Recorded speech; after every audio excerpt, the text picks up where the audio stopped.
All right, reading on page 89, second paragraph. The twins hurried behind the frogman for a good while. They zigzagged between trees and jumped over boulders and tree roots that stuck up from the ground. The deeper they went into the forest, the thicker the trees became. It got dark very quickly and was almost pitch black by the time they reached the frogman's home. Alex and Connor stayed close together. With every step, they second-guessed if they had made a smart choice going with this strange creature.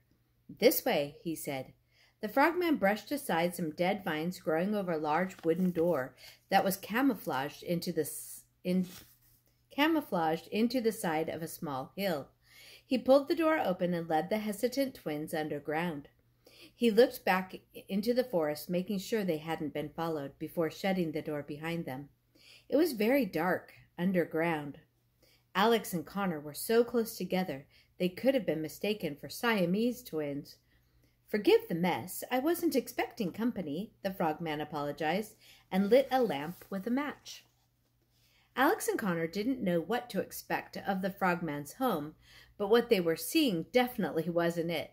They were in a large room with dirt walls and a low dirt ceiling. Roots from a tree growing from above them grew down like a chandelier.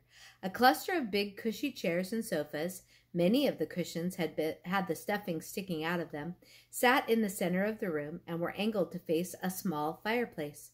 Nearby, teacups and pots hung from hooks over a tiny kitchenette. To Alex's delight, there were books everywhere.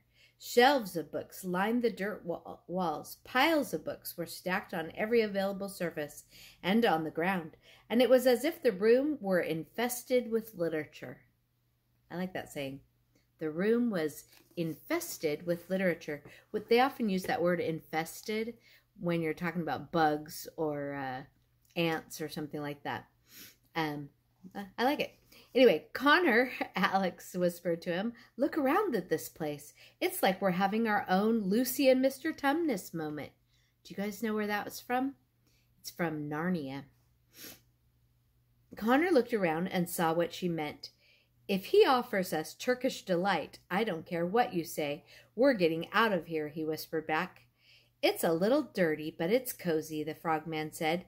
"It's hard to find a landlord who will house a frog, so I did the best I could do with what I had." He placed his jar of lily pads on the mantel and immediately started a fire in the fireplace. He filled a tea kettle with water from the pitcher and placed it over the fire and took a seat in a big white chair closest to it. He crossed his legs and folded his hands neatly in his lap. He was one proper frog. "Please have a seat," the frogman said, gesturing to the sofa in front of him. The twins reluctantly did as he asked. The sofa was rather lumpy, so they had to shift around in their seats to get comfortable. "What are you?" Connor finally asked the frog. "Connor, don't be rude," said his sister, elbowing him in the side. "Oh, it's quite all right," the frogman said with a complicated smile. "I understand my appearance takes some time to get used to. Even I haven't fully adapted to it yet." "You mean you weren't always, a frog person?" Alex asked politely as he could. "Oh, heavens, no," the frogman said. "I was cursed years ago by a very aggressive witch." "Why?" Alex asked. She was fascinated by how casually he had said it. "To teach me a lesson, I suppose," the frogman told her. "I used to be a very vain young man. The witch transformed my appearance so I would lose all of the things I took for granted." His wide smile softly faded.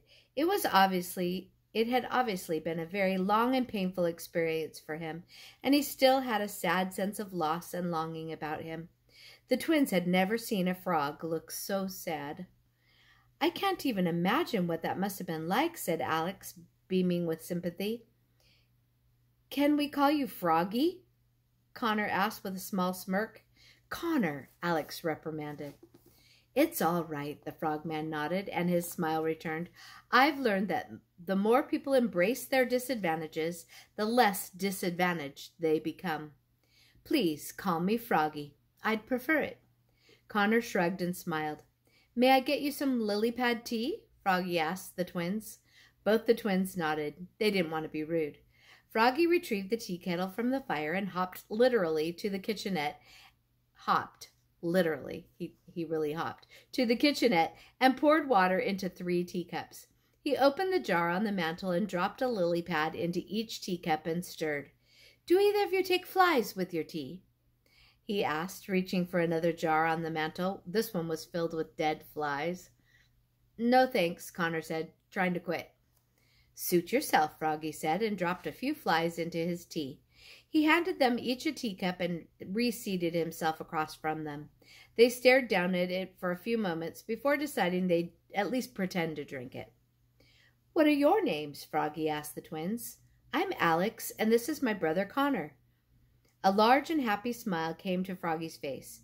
"Are you, by any chance, Alex Bailey?" Froggy asked, grinning from ear equivalent to ear equivalent.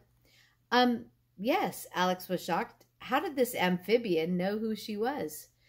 As in this book really belongs to Alex Bailey?" Froggy asked. He leaned over the side of his chair and pulled up a stack of books, opening one to show where the phrase was written inside. The phrase that said, "This book belongs to Alex Bailey." "Those are my books," Alex said excitedly, recognizing the books she had dropped into the land of stories. "I was wondering what happened to them." "It was so peculiar," Froggy explained. "I was out collecting flies and was walking down the path to the swamp when one just fell from the sky and landed on my head. I returned the next day and found several more in the same spot. It was the oddest thing that's ever happened to me." "You mean besides being turned into a frog, right?" Connor asked. "Because if I were you, that would be on the top of my list." "Ouch!" Alex elbowed her brother. Froggy ignored Connor and went on with his explanation. "As you can see from my shelves, I love to collect books, especially when I'm not expecting to," he said. "And these books were unlike any I've ever read. They described people and places I've never seen or heard of, and I thought I had seen it all.